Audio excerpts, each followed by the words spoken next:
योगेश कदमांच्या कुटुंबियांकडून सावली बारच्या ऑर्केस्ट्राचा परवाना परत देण्यात आलेला आहे। विरोधकांनी सावली बारवरून योगेश कदम यांच्यावर आरोप केले होते। तसंच या बार संदर्भातले पुरावे अनिल परब यांनी राज्यपाल तसंच मुख्यमंत्र्यांना दिले होते।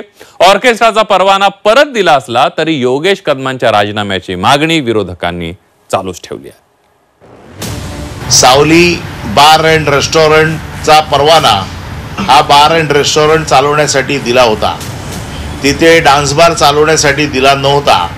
तिथे अवैध धंदे करण्यासाठी दिला नव्हता। मला असं वाटतं की ह्या सगळ्या प्रशासकीय बाबी आणि पोलीस इन्क्वायरीच्या बाबी आहेत।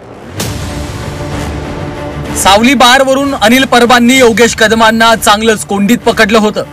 दरम्यान यानंतर कदम कुटुंबाकडनं सावली बार मधील ऑर्केस्ट्राचा परवाना परत करण्यात आला।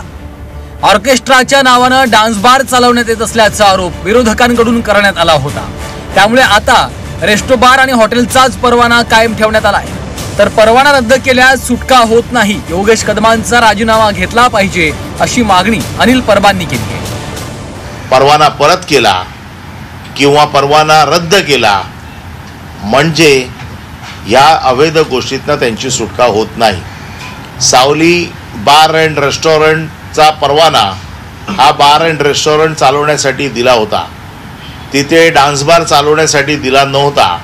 तिथे अवैध धंदे करण्यासाठी दिला नव्हता। मुख्यमंत्र्यांनी अजूनही वेळ गेलेली नाही। मुख्यमंत्र्यांकडे मी सगळे पुरावे दिलेत। काल देखील मी काय कारवाई केली, याच्यापूर्वी देखील 3 वेळा छापे पडलेत। परवाना धारकावरती कुठली कारवाई झालेली नाही। बाकीच्या वेळेला ज्या वेळेला अशा प्रकारची डान्स बारवरती रेड पडते त्यावेळेला परवाना धारकावर पण कारवाई होते। ही कारवाई ह्यांच्यावर का होत नाही? राजकीय दबावाखाली पोलीस आहेत आणि म्हणून यांच्यावरती मुख्यमंत्र्यांनी ताबडतोब कारवाई करावी, यांचा राजीनामा घ्यावा। विरोधकांनी बार प्रकरणी योगेश कदमांच्या राजीनाम्याची मागणी केली आहे। तर दुसरीकडे सत्ताधाऱ्यांनी डान्स बार प्रकरणात बोलायचं टाळलंय। हा पोलीस चौकशीचा भाग आहे, त्यामुळे याच्यात हस्तक्षेप करणं योग्य नसल्याचं सत्ताधारी नेत्यांनी म्हटलंय। योगेश कदमांचा जो काही बार होता त्यावरती कारवाई करण्यात आणि त्यांचा परवाना आता रद्द करण्यात आलेला आहे। मला असं वाटतं की ह्या सगळ्या प्रशासकीय बाबी आणि पोलीस इन्क्वायरीच्या बाबी आहेत।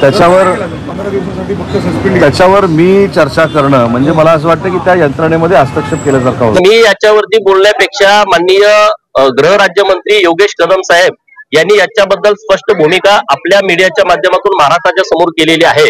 त्यामुळे त्याच्यावरती मी आणखी टिप्पणी करणं मला योग्य वाटत। सावली बार प्रकरणावरून पुन्हा एकदा अंजली दमानी यांनी योगेश कदमांवर आरोप केले।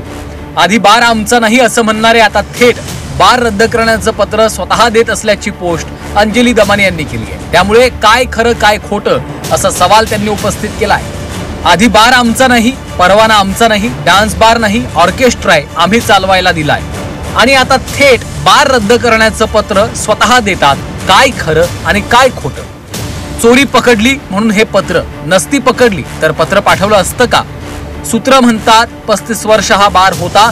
2023 मध्ये 3दा रेड झाली, तेव्हा का रद्द केलं नाही? तेव्हा का पत्र लिहिलं नाही?